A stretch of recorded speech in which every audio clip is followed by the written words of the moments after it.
কিন্তু এখানে পাসপোর্ট পাওয়া অনেক ইজি। আমি স্পেনের একটা টপ সিক্রেট বলি যে এতগুলো বাঙালি, পাকিস্তানি, ইন্ডিয়ানরা এখানে থাকতেছে কেন?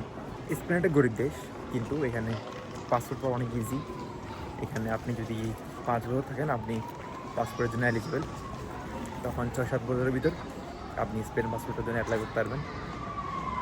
তো এখন সবাই কী করে কষ্ট করে থাকে এই গরিব দেশটার মধ্যে। অনেক গরিব দেশ, এখানে স্যালারি অনেক কম, বেলজিয়ামের তুলনায় অনেক কম ভাই। কাজ করতেও বেশি, টাকা অনেক কম। অ্যান্ড এই কারণে মানুষ জাস্ট কষ্ট করে থাকে কয়েক বছর, পাসপোর্ট পাই, হয়তো এখানে ব্যবসা করে আর না অন্য কোনো দেশে গিয়ে ব্যবসা করে, ডান। এই জন্য এখানে অনেক বাঙালি, অনেক পাকিস্তানি, অনেক ইন্ডিয়ান দেখতেছি আমি এখানে। বাঙালির অভাব নেই ভাই।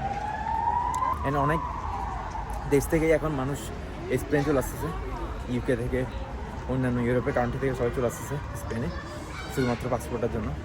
আমি হাঁটলে একটা না একটা বাঙালি দেখতেছি, সো এটাই।